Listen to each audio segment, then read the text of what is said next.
하나님 말씀 전하겠습니다. 16세기에 프란시스 프랭켄 2세가 그린 그림 중에 Abraham and the Three Angels라는 제목의 그림이 있습니다. 거기 천사들 3명이 커다란 나무 아래 서 있고 늙은 아브라함이 무릎을 꿇고 손을 이렇게 펴서 뭔가 신용하고 있는 그런 장면입니다. 얼핏 보면 뭔가 구걸하고 있는 장면 같기도 한데 이것은 오늘 우리가 본문에서 읽은 창세기 18장 아브라함이 하나님과 2명의 천사 그 3사람을 만나는 장면을 그린 그림입니다. 아브라함은 맘레에 머물고 있었습니다. 맘레는 헤브론에 있는 땅의 이름입니다. 그리고 헤브론은 아브라함이 가나안 땅에 들어가서 처음으로 정착한 곳입니다. 아브라함이 정착한 곳이 헤브론인데 그중에서 마므레라는 곳에 머물고 있었습니다. 아브라함과 조카 롯이 서로 다투지 말라면서 땅을 나누게 되었는데 내가 좌하면 나는 우하고 내가 우하면 나는 좌하리라. 창세기 13장에서 그렇게 이야기하면서 롯에게 우선권을 먼저 주고 얻은 땅이 헤브론의 마므레입니다. 그러니까 마므레는 상대적으로 좀 좋지 않았던 것이죠. 이때 롯이 눈을 들어서 요단 지역을 바라보니까 소알이라는 곳, 그때 그곳까지도 물이 넉넉하고 비옥하고 거기에 소돔과 고모라 땅도 있었기 때문에 그 둘 중에 비옥한 땅을 롯이 선택합니다. 그곳은 여호와의 동산과도 같고 애굽 땅과 같다 그렇게 얘기하죠. 풍요롭고 비옥한 땅을 롯이 차지하고 아브라함은 별 볼 없는 헤브론 마므레에 살게 됩니다. 그러던 후에 엘람, 고임, 시날, 아리옥 이 4 왕들이 연합해서 소돔과 고모라를 공격합니다. 그때 롯도 잡혀가고 롯의 재물까지 빼앗기는 그런 일이 발생합니다. 그때에 아브라함이 가서 롯을 구하고 잃었던 재물까지 찾아오는 그런 일들이 있죠. 이것이 13장 이후의 이야기들입니다. 그 후에 살렘 왕 멜기세덱이 나와서 아브라함을 축복하고 아브라함에게 하나님께서 나타나십니다. 그리고 아브라함과 언약을 맺으십니다. 하나님이 나타나셔서 아브라함과 언약을 맺으세요. 이때 맺으신 언약은 아브라함에게 자식을 줄 것이며 그 자손이 창대하게 될 것이며 또 땅을 줄 것인데 아브라함의 후손들이 애굽으로 들어가서 거기서 나그네로 살게 될 것이다. 그리고 거기서 400여 년 만에 애굽에서 나와서 다시 가나안 땅으로 돌아오게 될 것이다. 이렇게 알려주십니다. 그러나 오랜 기간 동안 아내 사레가 출산하지 못하자 아브라함은 애굽 사람이며 종인 하갈의 몸에서 첫 아들 이스마엘을 얻습니다. 13장부터 계속되는 이야기예요. 그리고 또 하나님께서 아브라함에게 나타나십니다. 나타나셔서 다시 언약을 맺으십니다. 이때 증표를 주시고 아브라함의 이름을 그 당시까지는 아브람이었는데 아브라함의 이름을 아브라함이라고 개명하게 하십니다. 아브라함은 열국의 아버지라는 뜻이며 모든 종족을 다 떠나서 모든 열방의 아버지며 믿음의 조상이라고 부르게 되는 근거가 거기에 있죠. 또 하나님께서 나타나십니다. 또 나타나셔서 할례하라고 명하시고 아브라함은 그 말씀에 순종해서 할례를 받습니다. 하나님께서 또 나타나십니다. 이번에는 아래의 이름을 사라이라고 하지 말고 사라라고 부르라고 하십니다. 사라는 여러 민족의 어머니가 될 것이다. 그렇게 약속하십니다. 열방의 아버지요 여러 민족의 어머니가 된다.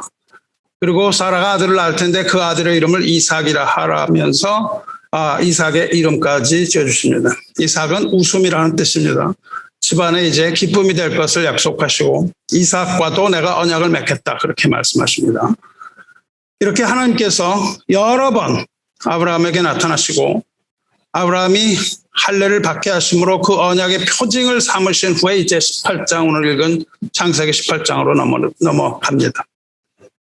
하나님이 여러 번 아브라함에게 나타나셨던 것을 기억하시기 바랍니다.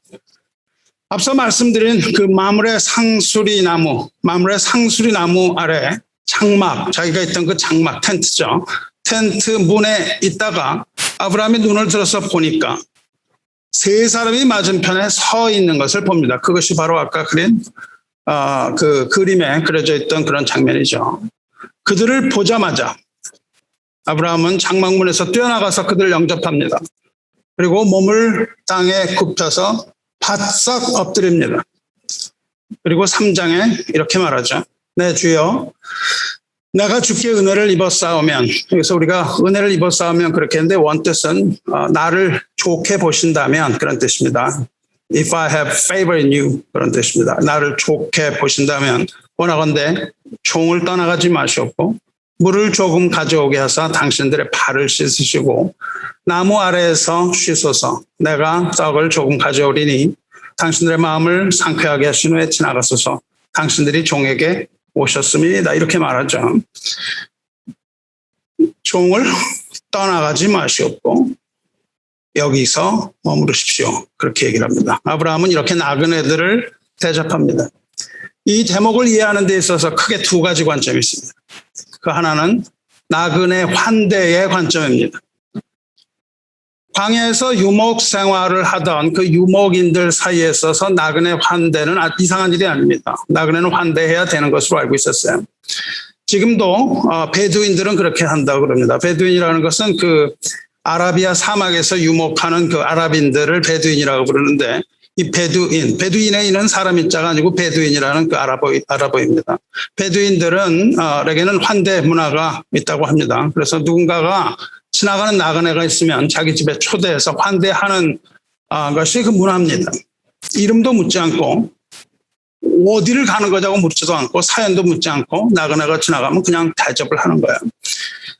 이러한 환대의 문화가 성경 여기저기에서도 발견이 됩니다. 그 여러 군데서 발견되는데 그중에 대표적인 것이 바로 오늘의 본문 아브라함이 나그네를 환대한 사건입니다. 이 사건을 나그네를 환대하면 복을 받는다. 이렇게 나그네 환대로 보는 관점은 아브라함이 세 천사를 보았을 때 그중 한 분이 그들이 누군지 알아보지 못하고 그렇게 대접했다. 이런 관점입니다. 거기에 하나님이 천사들이 중에 한 분이 하나님이라는 걸 모르고 그냥 지나가는 나그네를 알지 못하고 극진하게 대접해서 그 대가로 복을 받았다. 그런 내용입니다. 물론 나그네 대접은 성경에서 가르치는 커다란 덕목 중에 하나입니다. 형제 사랑 중에 들어있는 대목입니다. 히브리서에서도 형제 사랑하기를 계속하고 손님 대접하기를 잊지 말라. 여기서 부지 중에 천사들을 대접한 이들이 있었느니라 이렇게 말합니다. 이 히브리서를 그렇게 보는 것은 반드시 아브라함 얘기할 수 없다고 하는 것이 천사들을 대접한 이들이 있었느니라 그렇게 말하기 때문입니다. 디도서에서도 나그네를 대접하라고 했고 디모데전서에서도 나그네를 대접하라고 했습니다. 로마서 역시 손 대접하기를 힘쓰라 말했습니다. 예수님께서도 남에게 대접받고자 하는 대로 너희도 대접해라 하는 황금률을 또 가르치셨습니다. 그러므로 환대와 사랑 이것은 함께 가는 것이고 분명히 그것은 하나님의 뜻이며 성경의 가르침이므로 힘써 이웃을 사랑하고 나그네를 대접해야 할 것입니다. 그런데 이것을 우리가 모르는 사람 대접하고 선행을 베풀면 축복을 받을 수 있다는 이런 식으로 이 말씀을 이해한다면 이것은 오해입니다. 손님 대접을 마칠 때에 나그네들은 내년 이맘때 아들이 있을 것이다. 그렇게 약속하죠. 아브라함이 대접을 잘해서 그 대접에 대한 보상으로 그 아들을 얻었다. 이렇게 보는 관점은 옳지 않은 관점이라는 거예요. 아브라함이 손님 대접을 잘해서 그에 대한 보상으로 이삭을 얻었습니까? 물론 그렇지 않죠. 이러한 식의 관점은 인과응보의 차원입니다. 뭘 선한 일을 하면 거기에 대한 보상을 받는다. 성경은 절대 그렇게 얘기하고 있지 않습니다. 그래서 우리는 이것을 환대의 관점에 머무르지 말아야 합니다. 환대의 관점에서 머물지 말고 이것을 한 걸음 더 나아가서 언약의 관점에서 보아야 하는 거예요. 아브라함이 무엇을 잘했기 때문에 거기에 대한 보상으로 이삭을 받은 것이 아니고 하나님께서 오셔서 그 언약을 이루셨다. 이렇게 보는 겁니다. 본문의 첫 절을 보면 여호와께서 아브라함에게 나타나셨다고 먼저 기록되어 있습니다. 분명히 그렇게 기록되어 있죠. 그러니까 이 사건은 하나님이 시작하신 사건이고 사건의 주도권은 아브라함에게 있지 않고 하나님께 있습니다. 하나님께서 그냥 아무 계획도 없이 지나가시는 사이에 아브라함이 선한 일을 해서 이삭을 약속받은 것이 아니고 이 사건은 처음부터 하나님께서 개입하셔서 하나님의 계획 가운데 있다는 걸 알 수 있어요. 그리고 아브라함은 그들을 보고 그 앞에 절합니다. 절하고 내 주여 그렇게 말합니다. 내 주여 내가 주께 은혜를 입었사오면 나를 곱게 보시면 원하건대 종을 떠나 자기를 종이라 부르고 그분을 주라고 불러요. 물론 여기서 그 보통 주라고 말하는 여호와라고 부르진 않았고 다른 이름으로 부르긴 했습니다. 그러나 종을 떠나 지나가지 마옵소서 그렇게 말합니다. 이 대목에서 사람들은 아브라함이 하나님을 알아보지 못하고 한 얘기다. 그러니까 여기서 주라고 했는데 그 환대 시점에서 그분을 높여드린 거냐 아니면 그분에게 주님이라는 호칭을 쓴 거냐 이걸 갖고 사람들이 논쟁을 합니다. 신학에서는 이건 굉장히 논쟁이 많이 되는 부분이에요. 그래서 그것을 이 언어학적인 걸 literally 어떻게 쓰여 있다 이런 걸 가지고 논쟁을 많이 해요. 그래서 언어학적으로는 하나님을 반드시 알아보지 못했을 수도 있습니다. 그러나 우리는 이것이 하나님의 섭리 가운데 있음을 또한 잊지 말아야 합니다. 성경은 하나님의 섭리를 우리에게 말씀하시는 것이기 때문에 그래요. 하나님께서 먼저 아브라함에게 나타나시고 사라와 그 후손이 있겠다고 했던 그 약속을 다시 반복하십니다. 여기서는 하나님께서 아브라함에게 약속을 하시는데 사실은 사라에게 하신 말씀이에요. 사라에게 그것을 들으라고 하신 말씀입니다. 그리고 사라가 거기에 대하여 반응하죠. 사라와의 약속을 다시 한번 반복하십니다. 이것이 언약의 관점이에요. 하나님께서 여기 오셨을 때에 아브라함을 오셨을 때 그 언약을 확인하기 위하여 오셨다. 이렇게 돼요. 그리고 아브라함은 그 전에 하나님께서 여러 번 나타나셨던 것을 계속 봅니다. 그러므로 여기서 하나님인 것을 알아보지 못했다고 하는 것이 오히려 더 좀 비이성적인 그런 해석이라고 생각합니다. 그리고 우리가 이것을 더 큰 그림으로 볼 때 이것은 하나님의 커다란 섭리 가운데 있습니다. 그것은 하나님과 이 두 천사들의 행성지가 목적지가 아브라함이 아니고 다른 데에 있기 때문에 그렇습니다. 그것에 대해 설명드리려고 합니다. 이 천사들은 먼저 아브라함을 방문한 후에 아브라함을 통한 이삭의 탄생, 즉 아브라함을 통한 백성들을 약속하세요. 그리고 땅을 약속하신 후에 가시는 곳이 있는데 하나님과 이 천사들이 가는 목적지가 소돔과 고모라입니다. 그래서 여기서 이어지는 것은 소돔과 고모라의 멸망이에요. 그러니까 심판의 길목에서 하나님을 만나셨다는 거예요. 아브라함을 만나셨다는 겁니다.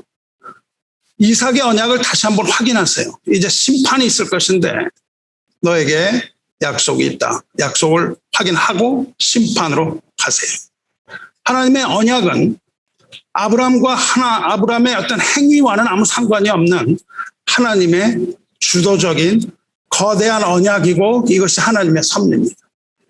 하나님께서 심판의 장소로 가시는 중간에 있다는 것을 우리는 잊지 말아야 돼요. 천사들이 소돔과 고모라를 향하여 떠나기 전에 아브라함에게 심판의 계획을 전하십니다. 그렇게 환대를 받으시고 아브라함에게 심판의 계획을 전하시고 소돔에 의인이 있으면 소돔을 심판하지 말아달라고 간구한 그 기도를 드릴 수 있는 기회를 주시는 것이 이 방문의 목적입니다. 그러니까 하나님께서 그 심판 전에 의인인 아브라함의 입을 통하여서 그 중보의 기도, 심판을 면하게 해달라는 기도를 하나님께서 들으세요. 여기서 아브라함은 내 주여 내가 주께 은혜를 맛보았으면 원하건대 종을 떠나지 마시오 이렇게 간청하죠. 만일 이 간청이 없었다면 이야기는 사뭇 달라집니다. 하나님께서 아브라함을 지나가지 않으시고 바로 소돔으로 가시면 성경 이야기는 완전히 달라집니다. 아브라함이 하나님께 나를 지나가지 마시라고 간청한 것 이렇게 보는 관점이 언약의 관점이고 하나님의 섭리의 관점입니다. 이것이 성경을 바르게 읽는 방법이라고 봅니다. 하나님께서 그 전에 여러 차례 아브라함에게 나타나셨는데 지금 할례 후에 마므레 상수리 나무에 나타났을 때 아브라함이 알아보지 못하도록 일부러 변장을 하거나 알아보지 못하게 나타나실 이유가 무엇입니까? 하나님께서는 그 전에 여러 번 나타남으로써 계시하셨어요. 아브라함은 여기서 하나님을 알아보고 그 앞에 엎드려서 절했을 것이라고 생각합니다. 물론 어느 시점에서 알아보게 되었는지는 아직 논쟁의 대상이 될 수 있습니다. 그런데 우리가 여기서 주목할 것은 이런 논쟁의 대상이 아니라 하나님께서 소돔과 고모라를 향하시는 중에 아브라함에게 들러서 언약을 확인하시고 아브라함의 기도를 받아내셨다는 바로 그 점입니다. 창세기 누가 기록했죠? 창세기는 모세가 기록했습니다. 그리고 출애굽기 역시 모세가 기록했습니다. 그런데 출애굽기 34장을 보면 하나님께서 구름 가운데 강림하셔서 아브라함을 지나가셨던 것처럼 모세 앞을 지나가시는 장면이 나옵니다.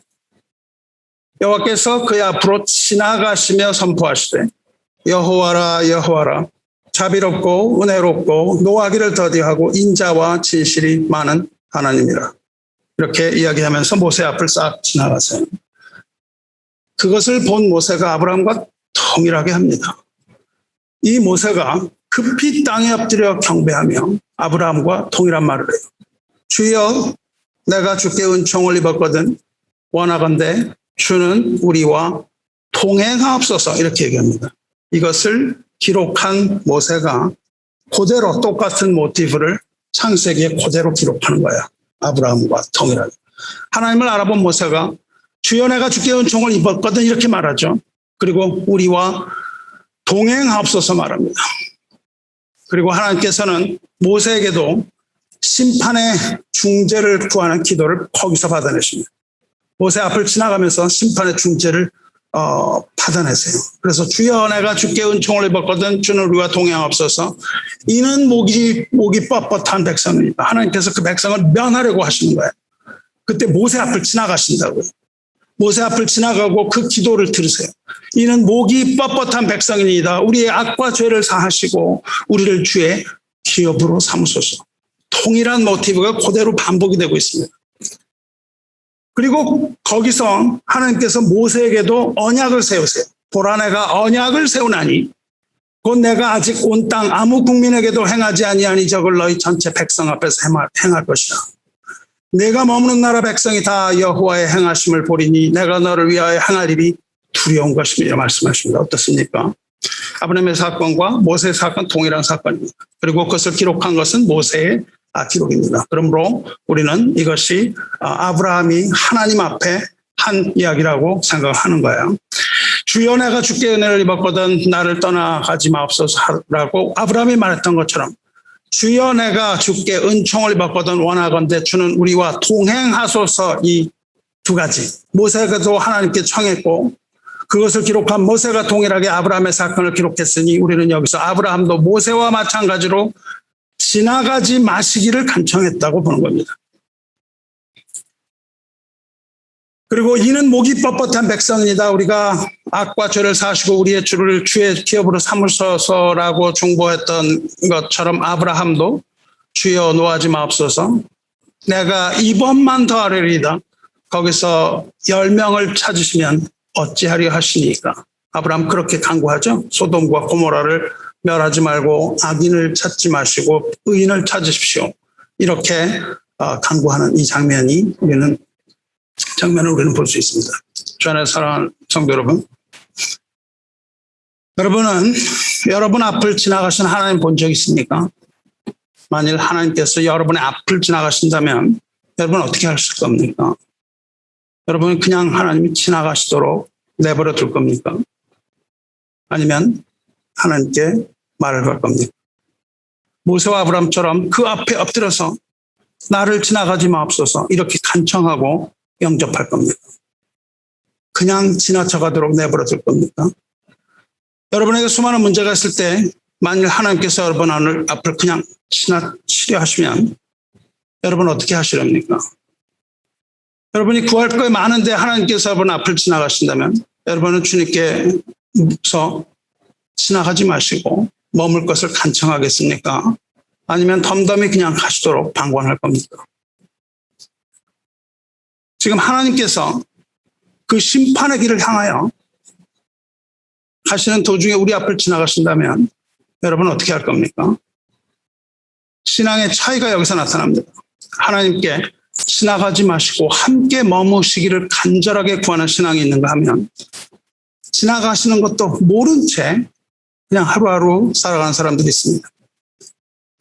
그런데 사실 주님께서 지나가시는 것을 알고 모르고 이런 거는 중요한 논쟁의 거리가 되지 못합니다. 우리는 그런 것에 너무 시간을 소모하고 있는 거예요. 거기서 아브라함이 하나님의 것을 알았느냐 몰랐느냐 이걸 가지고 평생을 논하죠. 주님께서 오시는 것을 모르고도 우리는 영접할 수 있습니다. 그 예는 누가복음 23장 13절 아래 나오는 엠마오로 가는 두 제자의 기사에서 찾아볼 수 있습니다. 제자들이 엠마오라는 동네로 가면서 이야기를 나누고 있었죠. 그런데 예수님께서 그들과 동행하십니다. 예수님과 이야기를 나눠요. 그런데 그들의 눈이 가려서 예수님을 알아보지 못합니다. 그러다가 예수님께서 그들에게 성경을 풀어서 설명해 주세요. 그때 그들의 마음이 뜨거워집니다. 하지만 아직도 동행하면서 같이 걷던 사람이 주님인 것을 알아보지 못합니다. 주님인 것을 알아보지 못해요. 그렇게 걸어가는 동안에 도착지인 엠마오에 가까이 이릅니다. 근데 같이 가시던 예수님께서는 거기 머물려고 안 하고 더 가려고 하세요. 그러니까 이 사람들은 지금 엠마오에 머물러야 되는데 예수님은 더 가려고 하신다고요. 그때의 제자들이 예수님을 알지 못했지만 더 가시지 마시고 우리와 함께 유하자고 강권합니다. 그들이 강권하여 이르되 우리와 함께 유하사이다. 때가 저물어가고 날이 이미 기울었나이다. 누가복음에 나오죠. 그러면 몇 달 전에, 두 달 전에, 세 달 전에 우리 금요 찬양의 밤에서 그 소개했던 곡, 그 라이트 작사했던 Abide with me 기억하세요? 찬송가 481장 처음으로 날 얻으니 이 곡의 모티브가 바로 여기서 말하던 나와 함께 유하시다. 그거라고 말씀드렸었죠. Abide with me. 나와 함께 해주기 원합니다. Abide with me. Fast falls the eventide. The darkness deepens. Lord with me. Abide. 때 저물어서 날이 어두우니 그 주여 나와 함께 하옵소서. 내 친구 나를 위로 못할 때 날 돕는 주여 함께 하소서. 우리 찬양은 그렇습니다. 때가 저물어서 날이 저물었으므로 이제 나와 함께 하여 주옵소서. 그렇게 얘기하는 것이죠. 어둠이 점점점 깊어가고 내 친구들이 나를 위로하지 못할 때에도 주님 나와 함께 하셔서 나를 위로해 주십시오. 이렇게 주님께서 함께 해주실 것을 간구하는 노래잖아요.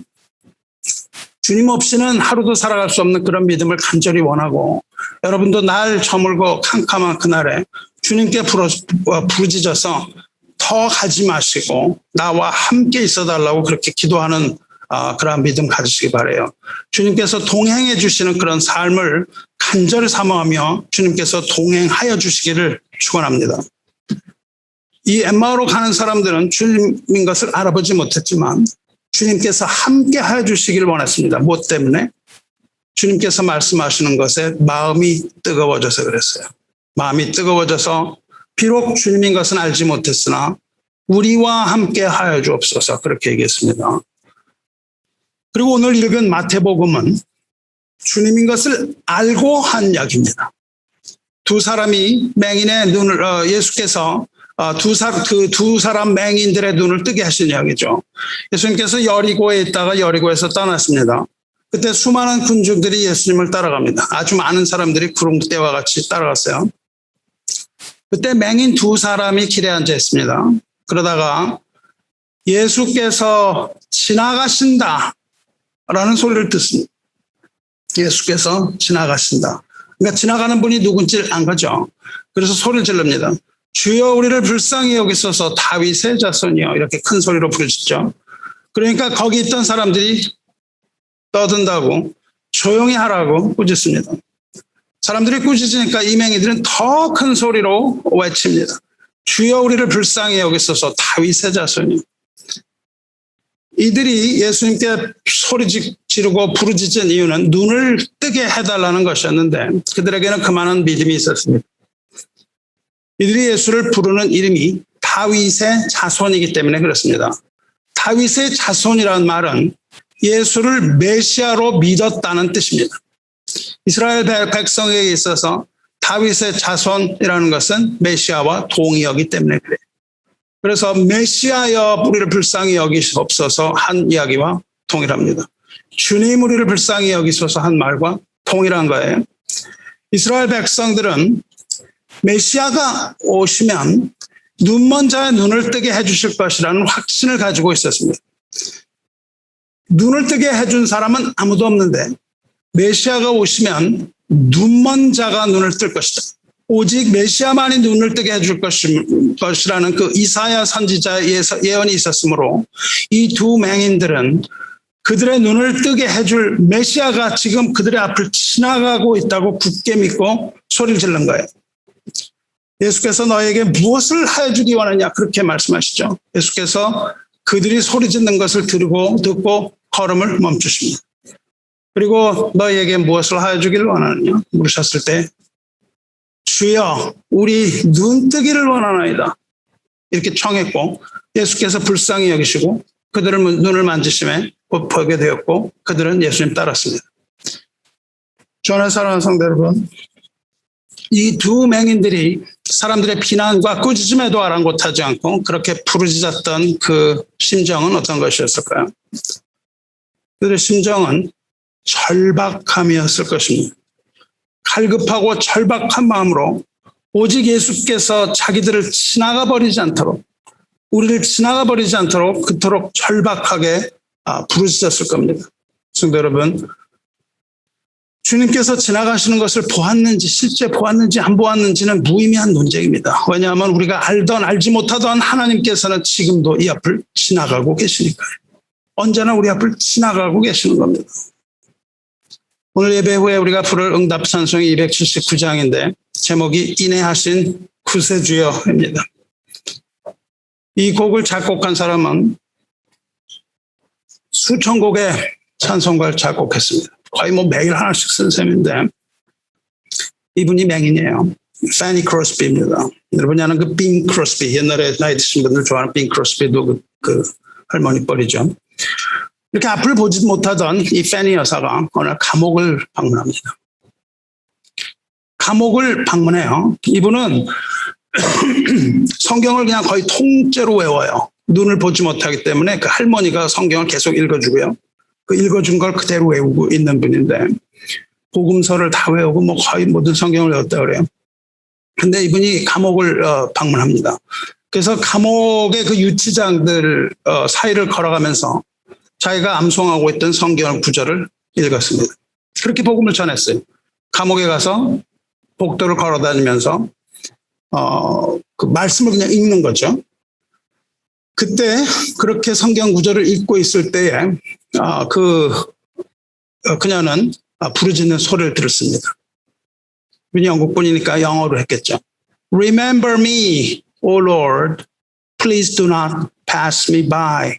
이렇게 부르짖는 소리를 들어요. Remember me, O Lord, please do not pass me by. 오 주님 기억해 주시옵소서.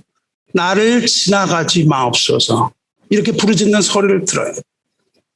그리고 후에 두려움과 떨림 속에서 그 부르짖는 음성이 계속 들리고 그리고 말씀을 읽을 때 오늘 창세기 18장 3절을 읽습니다. 그리고 이 가사를 적었고 또 마태복음 20장 말씀을 읽습니다. 메시아가 지나가실 때 하나님의 말씀이 그 앞에 지나가는 거예요. 그 감옥에 있던 그 죄수가 듣고 있는데 하나님의 말씀이 그 앞을 지나가서 크게 들리고 점점 사라져가는 거잖아요. 그때 절규를 하는 겁니다. 그렇게 해서 가사를 적었는데 그것이 작곡돼서 오늘날 우리도 이 찬양을 부릅니다. 우리말 가사로는 의미가 잘 전달되지 않아요. 우리말로는 이렇습니다. 인내하신 구세주여 내 말 들으사 이렇게 번역되는데 썩 잘 되지 않습니다. 워낙 가사는 이래요.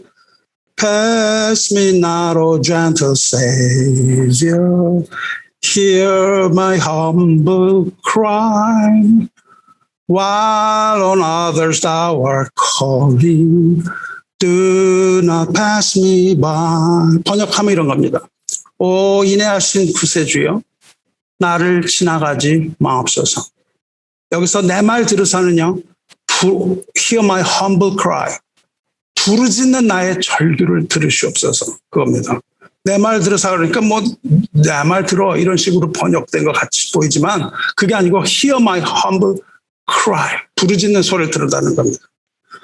그리고 모든 사람들 다 불러서 구원하실 때 나를 지나가지 마시고 내 이름을 불러주옵소서. 그겁니다.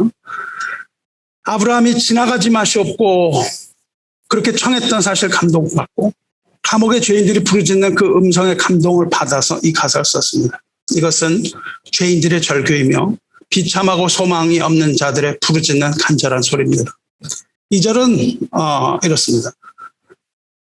Let me at thy throne of mercy find a sweet relief, kneeling there in deep contrition at my unbelief. 우리말은 2절은 잘 번역됐습니다.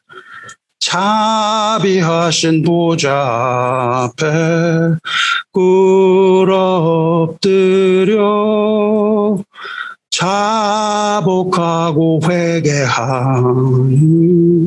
믿음 주소서. 믿음을 달라는 거죠. 2절에서는 하나님의 자비를 구합니다. 주님께서 맹인 두 사람이 길가에 앉았다가 예수께서 지나가신다 함을 듣고 뭐라고 부르셨습니까? 주여 우리를 불쌍히 여기소서 다윗의 자손이여, 그렇게 외치지 않았습니까? 그 부르짖음은 예수님의 발걸음을 멈추게 했습니다. 그리고 그들을 불쌍히 여기세요. 불쌍히 여기셔서 눈뜨게 하셨습니다. 마태복음에 이것을 읽을 때에 우리는 그것을 기적으로 보는 것이 아닙니다. 마태는 그것을 기적에 관한 이야기로 쓴 것이 아니고 그것이 예수님의 자비로우심에 관한 거예요. 그리고 그 맹인들의 부르짖음에 관하여 쓴 것이고 예수님과 맹인들의 친밀감에 대하여 쓴 겁니다. 우리가 그것들을 다 잊어버리고 예수님께서 기적을 일으키셨다고만 보면 그것은 오산입니다. 저는 사랑하는 성도 여러분, 페니 여사는 그 소외된 사람들의 절규를 들었습니다. 그 감옥에 갇힌 사람들, 소외된 사람들의 절규를 들었어요. 만일 우리에게 주님이 없으면 우리도 소외된 사람이 아닙니까? 격리된 사람입니다. 내 자신 외에는 도움 얻을 곳 하나 없는, 스스로 모든 문제를 해결해야 되는 그런 소외된 사람들입니다. 하나님이 없는 사람들은 소외된 사람들이에요. 우리는 매일매일의 삶 가운데 주님의 도우심 없이는 하루도 살아갈 수 없는 그런 존재들입니다. 정말 그렇습니까? 여러분, 주님의 도움이 없이는 여러분 살아갈 수 없습니까? 정말 그렇습니까? 여러분에게 물어보세요. 우리가 주님의 도움 없이 살아갈 수 없다는 이것을 깨닫는 자가 복이 있는 자요. 이것을 일찍이 깨닫는 자가 지혜로운 자입니다. 하지만 우리는 눈이 멀어서 주님이 그렇게 절실하게 필요하다는 사실을 잊고 살아가죠. 주 안에 사랑하는 성도 여러분,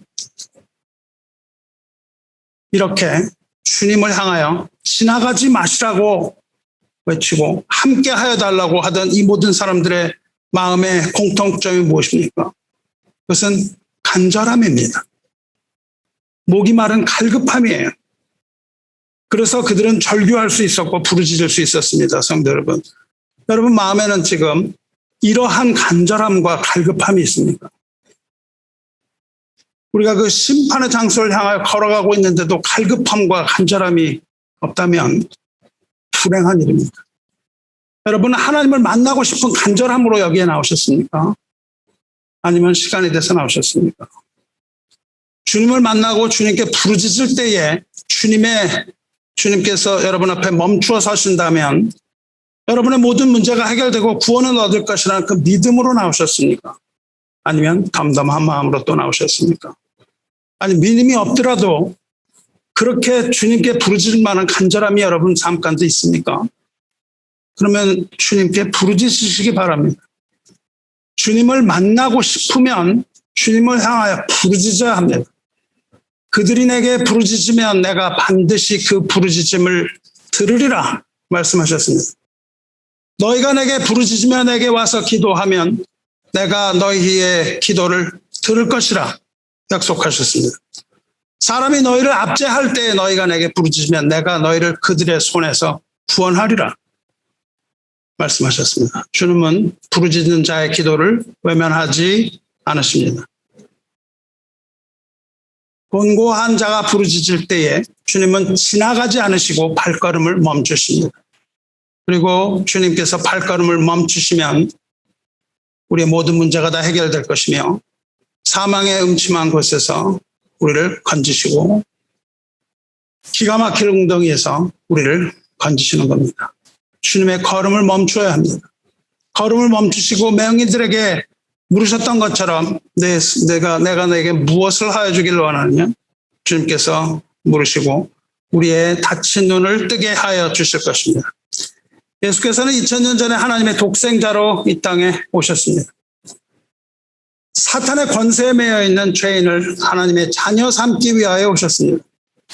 그리고 어둠에 있는 그 자들을 불쌍히 여기셔서 눈을 뜨게 해주시고 그 모든 일에서 도와주시고 어려움과 질병과 절망에서 구원하셨습니다.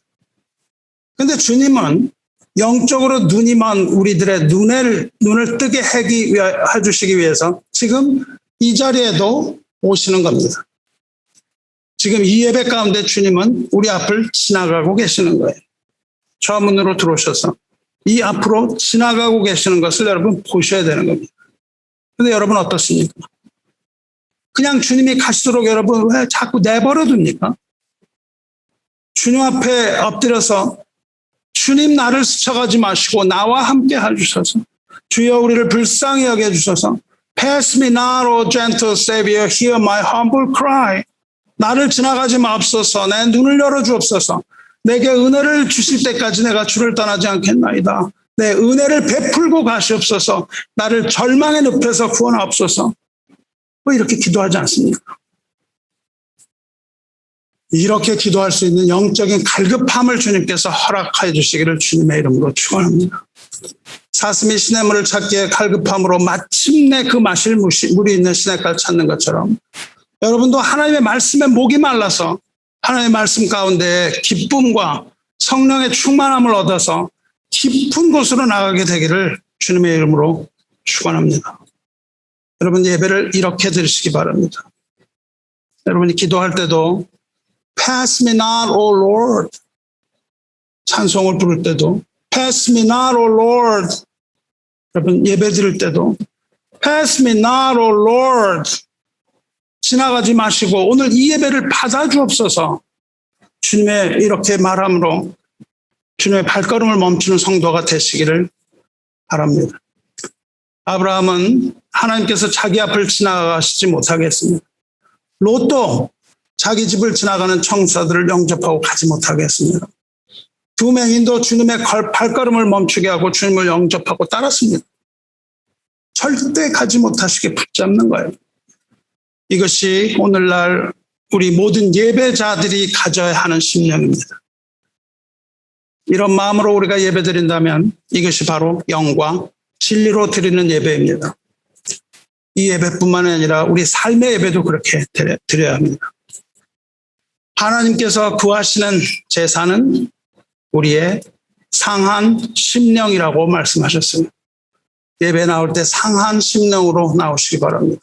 하나님께서 기뻐하시는 것은 하나님을 향한 우리의 마음입니다. 이러한 마음이에요. 갈급한 심령입니다. 하나님께서 말씀하십니다. 너희의 무수한 재물이 내게 무엇이 유익하뇨? 나는 숫양의 범죄와 살진 짐승의 기름에 배불렀고 나는 송아지나 어린 양이나 숫 염소의 피를 기뻐하지 아니하노라. 너희가 내 앞에 보이러 오니 이것을 누가 너희에게 요구하였느냐? 내 마당만 밟을 뿐이니라. 교회에 오실 때에 보이러 오지 마시라는 겁니다. 그것을 요구한 자가 없다는 겁니다. 교회에 와줄 필요가 없다는 거예요. 하나님께서는 그저 다람쥐 쳇바퀴 돌듯 하는 이 전형적이고 형식적인 예배를 받지 않으신다는 겁니다. 헛된 재물을 내게 가져오지 말라. 분향은 내가 가증히 여기는 바요. 분향은 기도하는 거예요. 기도하는 것을 내가 가증히 여기고 월삭과 안식일과 대회로 모이는 것, 부활절이라고 모이고 성탄절이라고 모이고 그렇게 모이는 것도 그러하니 성회와 아울러 악을 행하는 것을 내가 견디지 못하겠노라. 예배당에 나오면서 악을 행하는 걸 하나님 견디지 못하겠다고 말씀하시는 겁니다. 그리고 누가 저 문을 닫으면 좋겠다. 아무도 들어오지 못하게 문을 닫으면 좋겠다고 말씀하세요. 그런데 성도 여러분, 안타깝게도 너무나 많은 사람들이 이러한 간절함이 없이 예배드립니다. 그냥 정해진 순서에 따라서 그냥 감동 없는 찬송을 부르고 의미 없는 기도를 중얼거리고 무슨 기도했는지 기억도 나지 않는 기도를 하고 이해도 되지 않는 그런 설교 시간을 참고 견디는 것이 종교적인 의무를 다했다고 생각하는 불쌍한 사람들이 너무나 많습니다. 예배는 종교적인 의무가 아닙니다. 여러분이 해야 되는 의무가 아니에요. 예배가 의무가 아닙니다. 주일 성수가 의무가 아니에요. 예배는 하나님을 사랑하고 형제를 사랑하는 행위입니다. 오늘날 우리 교회들이 교환해서 이루어지고 있는 예배를 이 아브라함이나 맹인 거지가 본다면 무엇라고 하겠습니까? 아브라함이 우리에게 정신 차리라고 소리 지르지 않겠습니까? 하나님이 그냥 지나치셔도 아무렇지도 않냐고 묻지 않겠습니까? 하나님이 여기서 지나가시지 않도록 여러분 하나님을 붙드시기 바라요. 혈루병 있는 여자는 예수님의 옷을 붙들었습니다. 예수님이 지나가지 못하시도록 몰래 그 옷을 붙들고 혈루병이 낫지 않았습니까? 여러분 어떻게 하시렵니까? 아직도 다람쥐 쳇바퀴 도는 듯한 이런 예배를 드리시겠습니까? 그저 덤덤하게 이 설교를 듣고 집으로 돌아가렵니까? 여러분의 예배는 어떤 예배입니까? 엠마오로 가는 제자들이 예수님을 만났을 때 알아보지 못했습니다. 하지만 예수께서는 그들과 함께 하시면서 모든 선지자의 글로 시작하여 성경에 관하여 자세히 풀어서 설명하셨습니다. 그래도 제자들은 예수님을 알아보지 못합니다. 하지만 그 후에 예수께서 엠마오에 들어가셔서 떡을 가지고 축사하신 후에 떡을 떼어서 그들에게 주실 때 성찬을 베푸실 때에 그들의 눈이 밝아지고 예수님 알아봅니다. 그리고 그들이 서로 이렇게 얘기합니다. 길에서 우리에게 말씀하시고 우리에게 성경을 풀어주실 때에 우리 속에 마음이 뜨겁지 아니하다냐. 여기서 마음이 뜨거워졌다는 표현은 Did not our heart burn within us? 즉 마음속에서 심장이 불타는 것 같지 않았냐 그 말입니다. 마음속에서 심장이 불타는 것 같았다는 거예요. 여러분에게 묻겠습니다.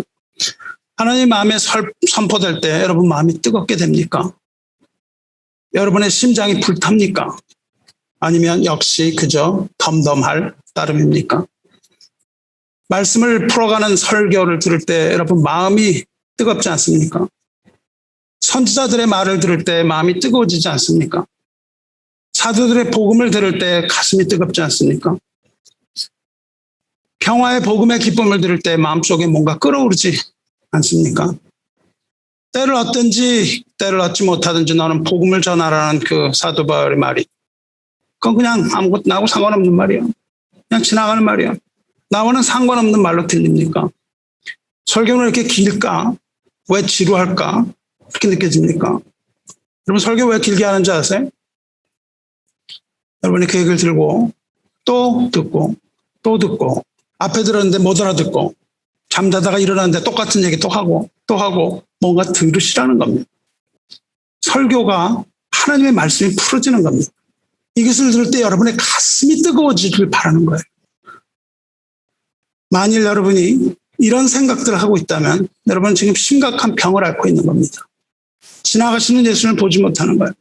시편 119편 그 긴 시편은 하나님의 말씀이 우리 마음 가운데 불같이 일어날 때에 우리 심령에 부흥이 일어나는 것에 대해 말하고 있습니다. 하지만 너무도 많은 사람들이 덤덤하게 말씀을 듣고 있습니다. 그렇다면 왜 말씀이 여러분의 마음속에 불꽃을 일으키지 못하는지 아십니까? 그것은 여러분의 말씀이 갈급하지 않다는 것이에요. 여러분의 마음이 세상의 것들로 젖어 있기 때문입니다. 그런 마음에 간절함과 사모함이 있습니까?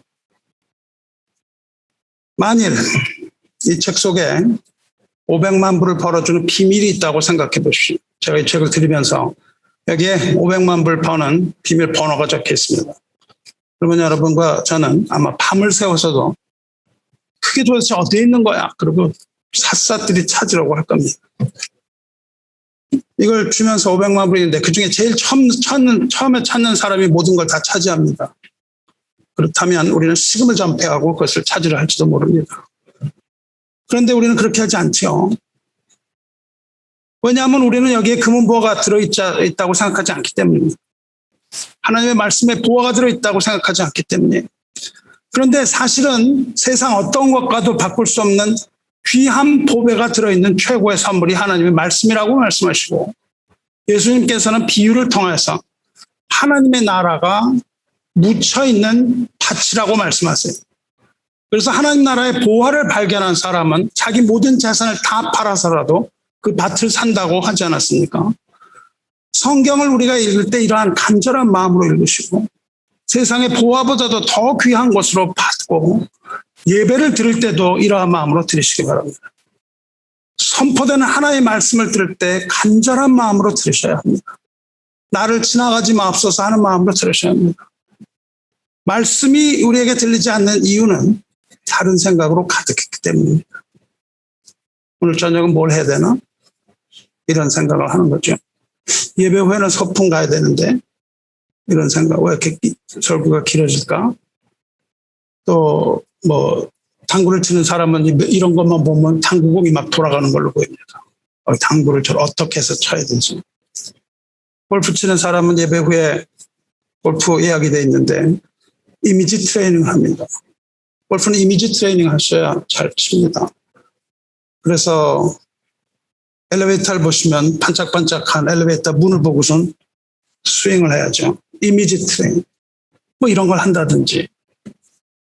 세상 일에 골몰해서 사업 구상을 하고 있다던가. 혹은 세상에 근심된 일이 있어서 그 근심된 일이 우리를 찌르고 있다거나. 또 내가 미워하는 사람이 있어서 그 미워하는 사람에 대한 일로 집중한다거나. 기분 나빴던 일, 이런 것 때문에 상처받고요. 어제 본 드라마가 생각나고 또 설교하는 것에 대한 비난. 이런 자세로는 하나님 말씀의 보화를 찾을 수가 없습니다. 은혜를 받을 길이 없습니다. 교회 와서 은혜를 받을 수가 없어요. 공연히 마당만 밟고 가는 겁니다. 뜨거운 예배, 하나님의 임재가 있는 예배를 사모하며 준비된 마음으로 하나님께서 오늘 지나가지 마시고 발걸음을 멈추시고 나의 예배 받으시기를 기도하는 마음으로 영과 진리로 드리는 예배, 영적인 예배를 드리는 그런 복된 성도가 되시기를 축원합니다. 그러면 우리는 예배 속에서 하나님의 임재를 경험할 수 있습니다. 우리가 힘들어서 괴로워서 교회를 빠지는 게 아니라 힘들고 괴로워서 오늘은 교회를 가야 되겠다는 마음이 들 때 거기서 위안을 얻고 안식을 얻는 겁니다. 우리는 예배 속에서 하나님을 만날 수가 있습니다. 이런 마음으로 기도하면 우리 기도를 들으실 겁니다. 이런 마음으로 찬송을 부르면 하나님의 찬송, 우리의 찬송이 하나님의 보좌를 흔드는 겁니다. 부르짖어서 기도하고 부르짖어서 찬송 부르고 부르짖어서 간구하고 그럴 때 주님의 말씀이 여러분 심령에 불꽃과 같이 타오르게 되기를 주님의 이름으로 축원합니다. 주님을 지나가게 하지 마시기 바랍니다. 우리 한국교회에 소중한 유산이 많지만 잃어버린 것들 너무 많습니다. 그 중에 하나가 이 갈급한 마음입니다. 간절함이 사라졌고 믿음도 점점 희미해져 가고 있습니다. 교회 몸집은 커졌지만 이제는 교회는 세상으로부터 조롱받게 되었고 맛을 잃은 소금처럼 버려져서 밟히는 신사가 되어가고 있습니다. 이제 우리가 힘을 모아서 아주 우리는 절박한 그런 마음으로 기도해야 될 때입니다. 하나님 우리를 지나가지 마옵소서. Pass me not, O gentle Savior. 은혜를 베푸시옵소서. 우리의 환난으로부터 구하여 주옵소서. 우리를 지나가지 마옵소서. 이렇게 외쳐야 될 때입니다. 정리라고 말씀 마치겠습니다. 기억하시기 바랍니다. 주님께서 아브라함을 지나가실 때 그 행선지는 소돔과 고모라였던 것을 기억하셔야 합니다. 하지만 지나가지 마옵소서라고 아브라함이 간절하게 영접했을 때 주님께서 언약을 주셨습니다. 주님께서는 지금도 심판의 그날 향하여 걸어가고 계시는 거예요. 그 언약을 주시고 소돔을 향한 의인의 구원의 기도를 받아내셨습니다. 또한 하나님께서 모세 앞을 지나갈 때도 그렇게 하셨습니다. 하나님께서 걸어가시는 종착역은 주님의 날입니다. 주님의 날을 향하여 걸어가고 계시는 거예요. 크고 두려운 날, 주님의 날을 향하여 걸어가고 계십니다. 이제 곧 주님께서 다시 오실 것입니다. 그 날을 향하여 다시 오시는 거예요. 여러분 그냥 바라보기만 할 겁니까? 그저 그 사실을 바라보기만 할 겁니까? 하지만 다시 오시기 전 심판으로 향하는 그 길에 우리의 예배를 지나가시는 겁니다. 그리고 의인을 찾으시는 거예요. 우리의 기도를 받기 위하여 오시는 겁니다. 우리를 구원하기 위하여 오시는 겁니다. 환난 가운데 있는 우리를 도와주기 위해서 오시는 겁니다. 우리의 기도를 듣고 우리의 눈을 뜨게 해주시기 위해서 오시는 겁니다. 우리 병을 고치기 위해서 여기를 지나가고 계시는 거예요. 우리에게 생명을 주시기 위하여 주님께서 여기에 와 계시는 겁니다. 근데 우리는 보기만 할 겁니까? 그냥 보기만 하는 겁니까? 주님의 발걸음을 멈추게 하는 갈급한 심령으로 우리는 절박하게 주님을 향하여 부르짖어야 합니다. 지나가지 마옵시고 우리와 함께 하옵소서. 갈급한 심정으로 외치십시오. 주님께서는 여러분과 저의 이 절규를 외면하지 않으시고 발걸음을 멈추시고 우리를 불쌍하게 여기시며 무엇을 해주기를 원하느냐 물으시며 주님께서 우리에게 은혜를 베푸실 겁니다. 우리가 은혜를 받으려고 교회에 나오면 절대 은혜 받지 못합니다. 우리는 주님을 향하여 부르짖고 지나가지 마옵시고 이렇게 외쳐야 합니다. 그때 우리는 은혜를 받는 겁니다. 주님을 경배하기 바랍니다. 인내하신 구세주여 부르짖는 우리 절규를 들으시옵소서. 기도하며 주님의 옷자락을 만지는 그런 믿음을 가지시기를 주님의 이름으로 축원합니다. 함께 기도하겠습니다. 은혜로우시고 자비로우신 하나님 아버지, 하나님의 은혜와 사랑에 감사드리나이다. 우리가 오늘 드리는 이 예배 가운데 함께 하시고 언제나 우리 곁에 계시지만 우리 눈이 어두워 주님을 보지 못하고 주님에게 온전히 순종하지 못하며 기도를 게을리한 죄를 주님 용서해 주시옵소서. 세상 물결에 휩쓸린 죄도 주님께서 용서하여 주시옵소서.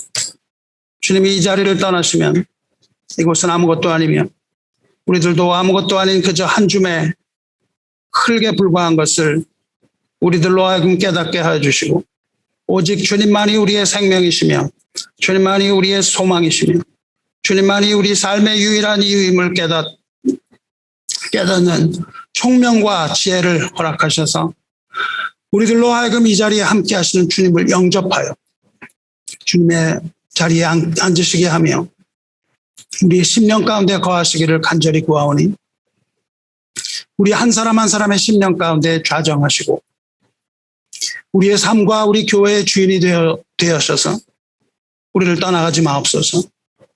우리 마음의 간절함을 풀어주셔서 말씀이 선포될 때마다 우리 가슴에 불을 던지시며 하나님을 향한 열정이 우리를 사로잡아 주님에게 붙들린 삶이 되게 하시옵소서.